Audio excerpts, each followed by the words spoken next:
Sebelum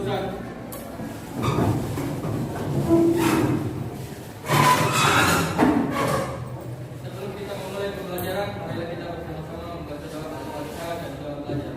Doa dimulai.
Alhamdulillah kita panjatkan kepada Allah Subhanahu wa taala karena pada hari ini kita sempat lagi bertemu untuk pembelajaran pertemuan ketiga terkait materi penyelenggaraan jenazah.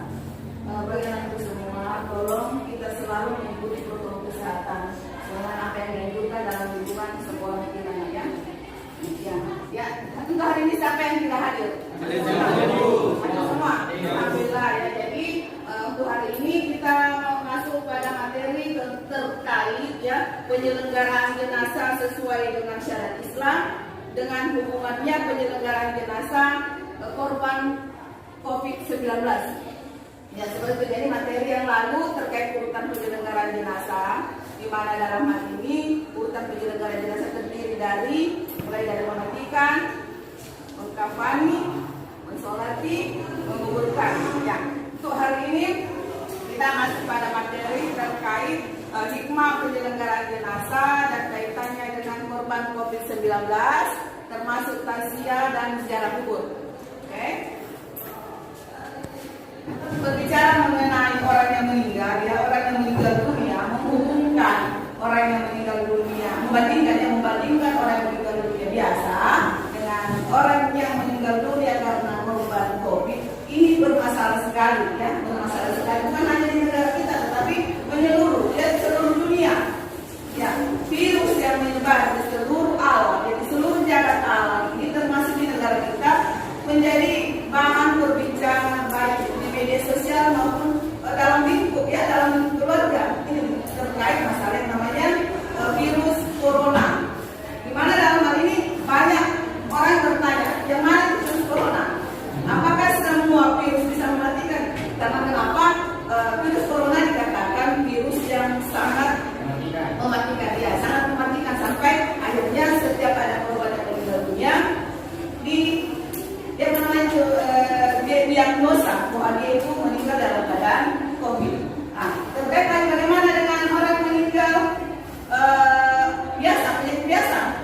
Kalau corona kayak spesialis dalam artian bukan dilihat dari positifnya, bukan, tetapi kita lihat bagaimana itu orang yang meninggal dunia seperti itu. Ada rasa takut orang yang ada di sekitarnya sampai ya penyelenggaraan orang yang meninggal dalam keadaan yang diagnosa sebagai korban COVID-19 yang berpenyakit virus corona itu dipisahkan maka penyelenggaraannya itu beda dengan para kifayah yang sewajarnya ya. Menurut informasi bahwasanya orang yang meninggal dalam keadaan COVID-19 tidak lengkap fardu kifayahnya. Ini yang menjadi pertanyaan, bagaimana jika dihubungkan dengan kita umat Islam? Hanya bukan apa ini yang meninggal adalah orang Islam. Nah, jadi pertanyaan besar bagaimana menghubungkan antara fardu kifayah yang seharusnya dilaksanakan kepada orang meninggal dengan orang yang korban COVID-19. Terkait materi pelajaran yang membahas tentang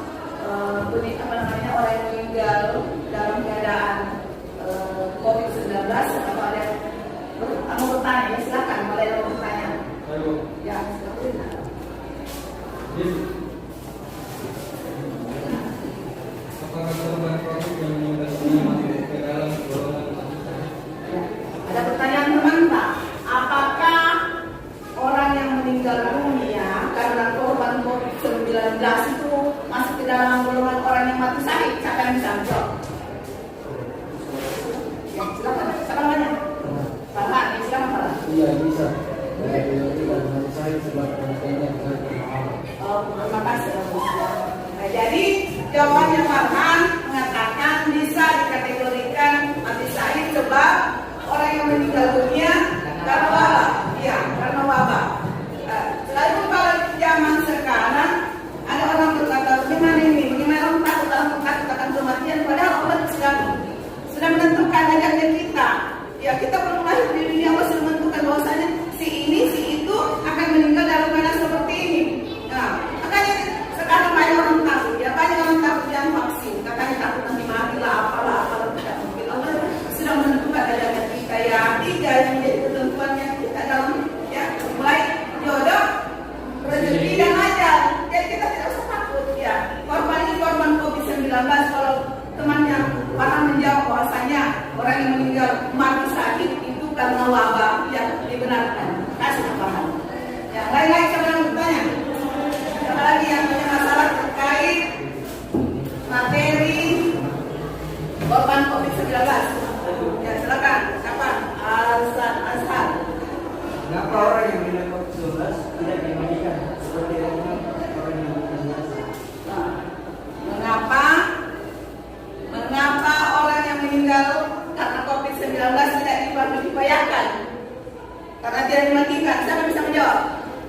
Ya, itu pertanyaannya tadi Putra katanya mengapa orang yang meninggal dalam keadaan COVID-19 tidak dimandikan? Saya bisa menjawabnya. Tahu. Ya, silakan. Silakan. Karena sebagian orang takut tertular virus yang mematikan. Ya, menurut pendapat sidang bahwasanya tidak dimandikan karena takut tertular oleh virus. Ya, karena ini virus katanya virus yang sangat mematikan sampai semua orang seperti fobia. Ya, fobia takut sekali dengan virus seperti ini, makanya tidak dimandikan. Nah, seperti itu. Terima kasih Kang Sidang. Ya, jadi kalau kita berpikir begini, apa sih kaitannya dengan kehidupan kita sehari-hari terkait materi? Banyak. Kita bisa mengambil hikmah di dalamnya bahwasanya pertama orang yang terjangkit virus itu mungkin tidak menjaga kebersihan. Nah, dalam agama kita kan disuruh an-nazafatu minal iman, kebersihan itu adalah sebagian dari iman. Jadi bagaimana cara melakukannya, bagaimana bisa menghindari agar tidak terhindar dari yang namanya virus? Rajin cuci tangan, pakai masker, jaga jarak. Ini tiga cara yang ditempuh agar kita terhindar yang namanya virus corona. Nah, sebenarnya mungkin saja dari antara kita ini ada yang terjangkit, tetapi tidak akan membuat kita jadi korban selama kita mengikuti yang namanya protokol kesehatan. Jadi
diisolasi, ya, tidak didekatkan dalam orang banyak, ya.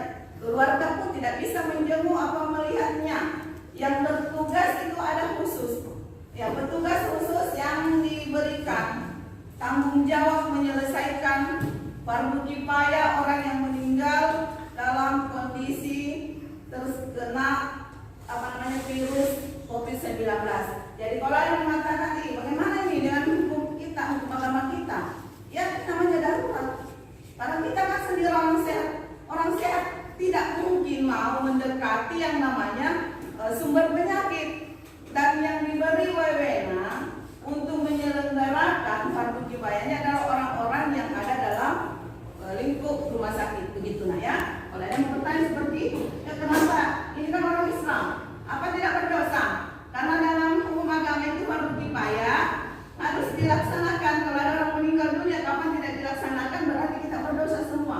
Nah, ini ada pengecualian dengan yang kita lihat tadi tayangan pada video ya, itu membedakan orang yang meninggal biasa dengan orang yang meninggal karena korban wabah. Gitu. Nah, ini ada tayangan video terkait tahapan yang harus diikuti prosedur penyelenggaraan jenazah COVID-19.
Ya, tuh, ya. Jadi tadi itu tayangan video, ya.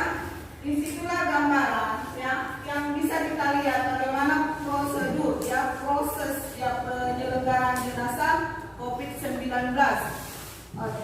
Kenapa tidak dipercayakan selayaknya seperti yang ada dalam aturan agama syariat kita, ya, dalam syariat Islam, ya. Karena yang pertama ini khawatirnya ini orang yang kita bisa melihat bagaimana ini korban COVID-19, bagaimana penyelenggaraan jenazah, ya, bagaimana penyelenggaraan jenazah tentang orang yang terjangkit virus corona 19, ya, COVID-19. Bisa melihat tayangannya.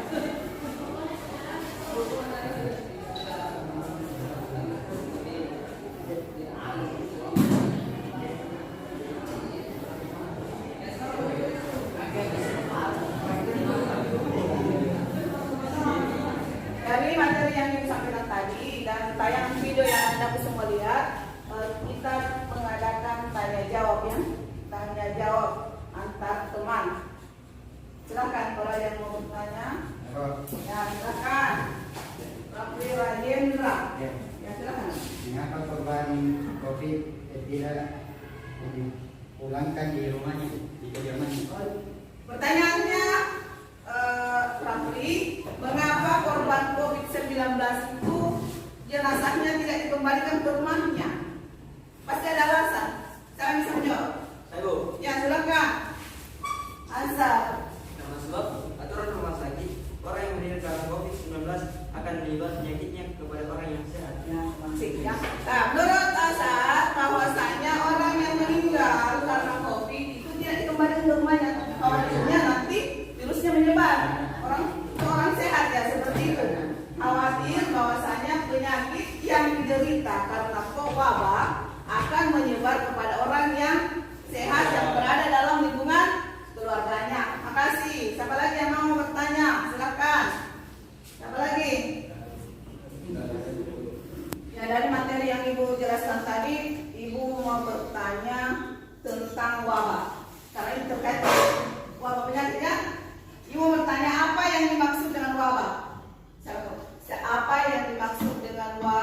Ya, silakan memberikan.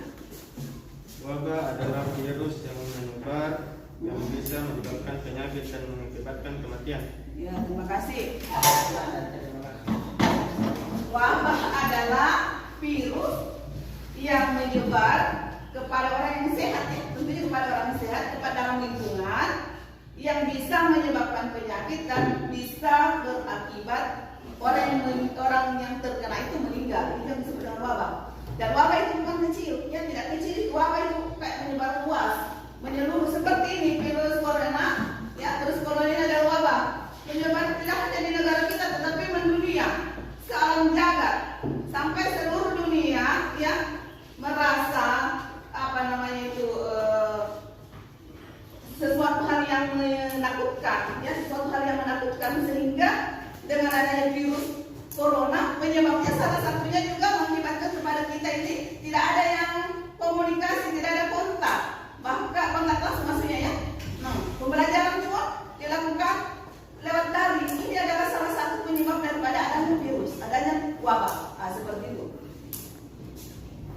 Tadi yang Ibu sudah jelaskan, apakah itu termasuk pertanyaan-pertanyaan dari teman-teman, kemudian tayangan dari video, kita bisa mengambil kesimpulan. Siapa yang dari kalian yang bisa menyimpulkan dari materi yang kita bahas hari ini? Silakan. Ya, silakan. Orang meninggal karena wabah bisa disebut mati syahid. Ya. Terus? 2. Penyakit virus COVID-19 bisa menyebar. Ya, terus? 3. Fardu kifayah dilaksanakan oleh kita rumah sakit. Ya, kesimpulannya pertama, orang yang meninggal dunia karena wabah bisa ya dikategorikan mati syahid. Kemudian kedua, penyakit virus COVID-19 bisa menyebar. Makanya diterapkan yang namanya 3 cara: mencuci tangan, ya, jaga jarak, pakai masker, ya. Kemudian waktu kifayahnya orang yang meninggal dunia dilaksanakan oleh pihak rumah sakit yang memang ditunjuk, ya, yang memang ditunjuk oleh pihak rumah sakit untuk melaksanakan waktu kifayah bagi orang yang meninggal karena COVID. Terima kasih. Ya, silakan. Ini ada tugas ya lembar kerja penilaian peserta didik yang kalian harus kerja di rumah, ya, jangan di rumah. Nanti pekan berikutnya setelah pertemuan, tetapi ini materi terakhir terkait penyelenggaraan jenazah. Tetapi Ibu tunggu ya, ini secara perorangan, ya. Ibu akan bagikan dan kalian kerjakan di rumah, nanti dikumpul kembali ya, Nak, ya.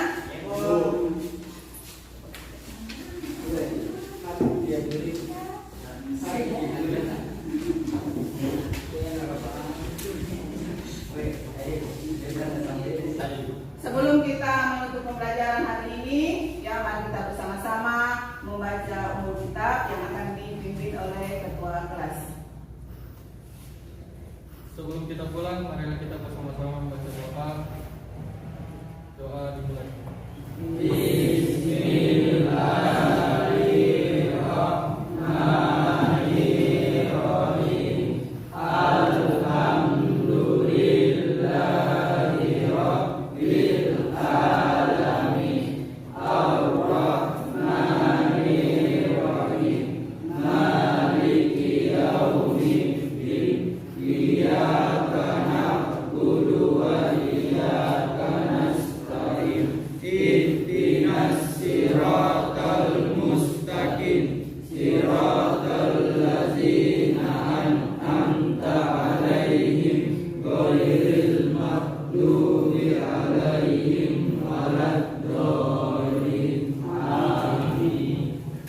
Pembelajaran kita hari ini lebih dan kurangnya mohon dimaafkan. Hadanallahu wa iyyakum ajmain. Assalamualaikum warahmatullahi wabarakatuh. Waalaikumsalam warahmatullahi wabarakatuh.